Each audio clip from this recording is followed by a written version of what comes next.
Hey everybody, it's Laura from Hey Thistle Bay. Welcome to my new video. This is things I do in Stardew Valley that just make sense. I'm going to take you on a little tour around Stardew Valley, Pelican Town, and show you the things I do in my gameplay that to me just make sense.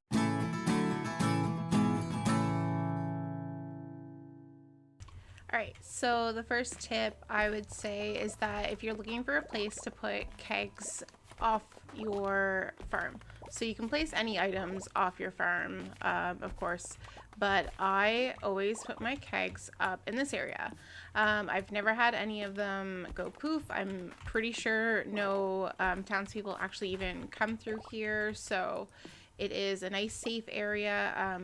Obviously, like, I have a Stardew Valley expanded mod on right now, so if you're wondering why things look a little different, that is why, but the space is basically the same. And then basically I can just place them here, right? So you can place them all along here, and once you're done doing that, you can just scooch back down into your farm and place an indicator keg right next to the area. If you're not familiar with indicator kegs, basically you load all your kegs and then you head to your indicator keg and you load it last.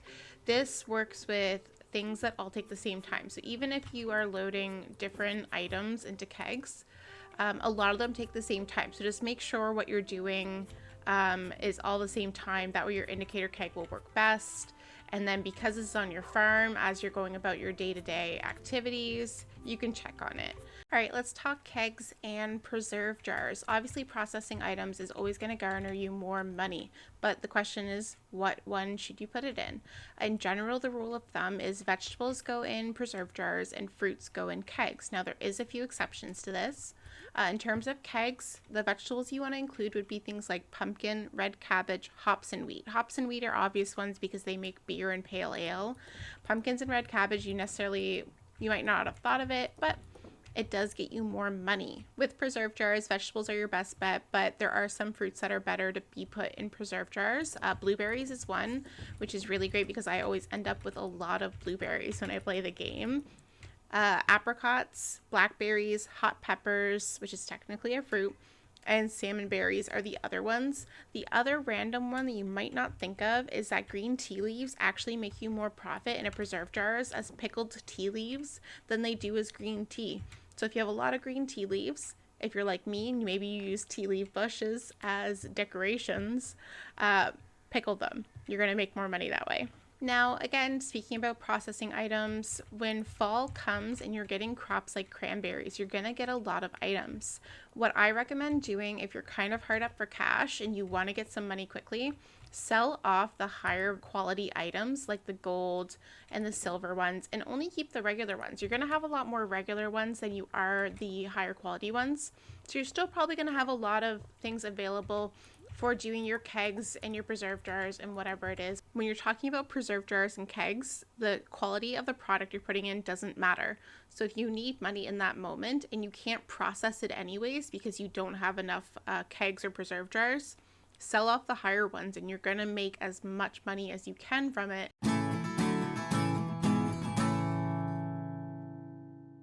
Alright, this tip that I have is probably the dumbest one, but honestly, it's the one that I use on all my files. Wear the copper pan as a hat.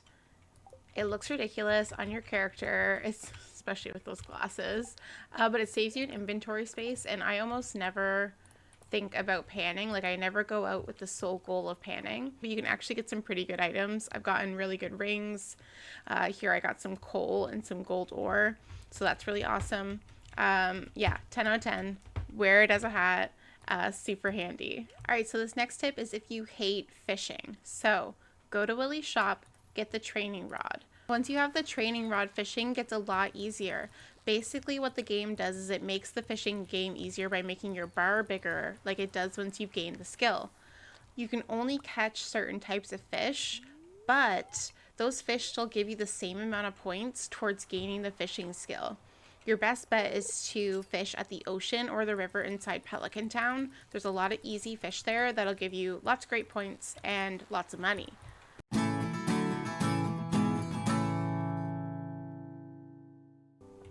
Okay, for my next tip, you're going to want to head to the mines. Go beat some slimes. The more you kill slimes, the closer you'll get to the slime charmer ring. The slime charmer ring is one of the best things you can have in the game, especially when you're heading to the Skull Cavern. There are a lot of really high-powered enemies in the Skull Cavern. Being able to just stand there while slimes do nothing to you is the most useful tool you'll have. That way you can focus on the higher-powered enemies and not worried about the slimes slowing you down. This next tip is super useful for when you're in the mines, whether it is the Skull Cavern or if you're in the regular mines or in the volcano on Ginger Island. Go into your menu, click on options, scroll all the way down to the bottom, and take a photo. This is the same on any system. The only difference is that PC lets you zoom in for more details, but that's not important for our purposes. So for our purposes, we want to open up that picture. Basically now I can see what is available in this section of the map. So I can see that there is a red mushroom that is a high value item. I can see that there are a lot of different slimes around here. And I can see it's one of those weird dragon things waiting for me just around the corner. So I know to have my sword ready. This can help you when you're looking for specific items, like say you're looking specifically for iridium or dragon's teeth or anything like that. It can help you figure out if there's already a staircase available to you. It can do a lot of things. It's kind of cheating, kind of not. Really great tip regardless. This is another tip for the mines. So if you're looking to grind for a specific item, trick to this is that you're going to want to make use of the elevator to collect materials. So here I am looking for iron ore. I'm going to skip from 55 to 65. On 65, there's another elevator, so I don't have to worry about breaking rocks and wasting energy to get back to another level. So I'm going to skip to 75. And I'll just keep alternating between 55, 65, and 75 over and over while I'm collecting ore. Of course, for this example, it's just not going to give me what I want because that's just how the game be like sometimes. But typically you're able to collect a lot of materials this way. If you're looking for just collecting rocks, I would recommend just literally going to the first level and focusing mainly on the big rocks. Of course, there's no big rocks for this example, so I would just go around breaking these gray ones because I know they're going to contain rocks and going up. And then you go right back down. And again, the rocks are there again. It refreshes every time. So I know that those gray rocks are always going to contain rocks. Not every rock will give you the stone material. Some rocks will not. So you're better not wasting your time and energy on ones that may or may not give you. So break the gray ones, break the big ones. The big ones are your best bet per energy effort. And you're able to just collect material pretty quickly.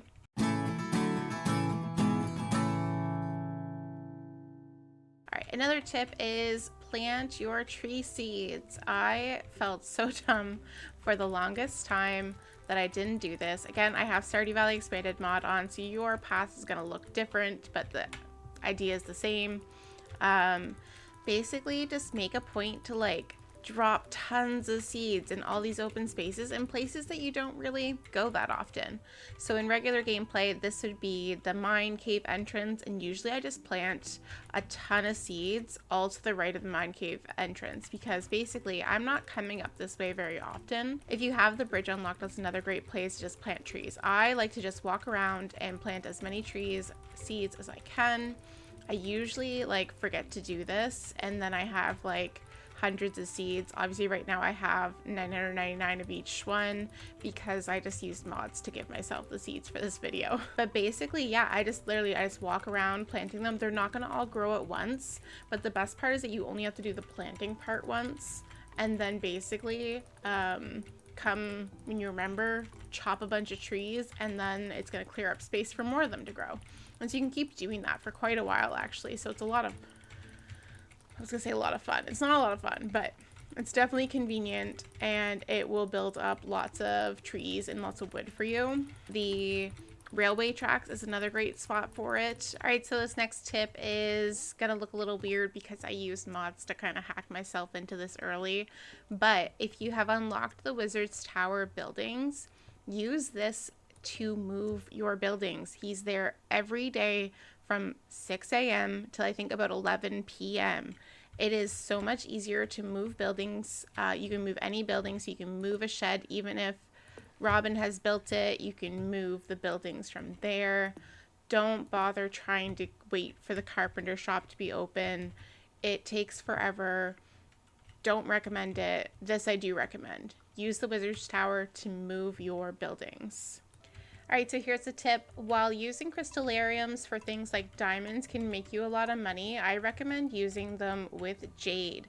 Jade is really awesome because on Sundays, you can go to the desert trader and trade them for staircases. Staircases are really awesome when you're in the Skull Cavern, obviously to get lower, and the lower you get, the more likely you are to get higher value items. The other really cool part about staircases is that you can actually put them in the deconstructor and get 99 stone from them. So that was me putting a staircase in there earlier, and I got 99 stone. This is a quick and easy way to get stone if you need it for buildings or crafting.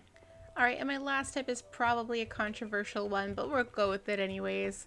I always avoid making friends with people until later in the game.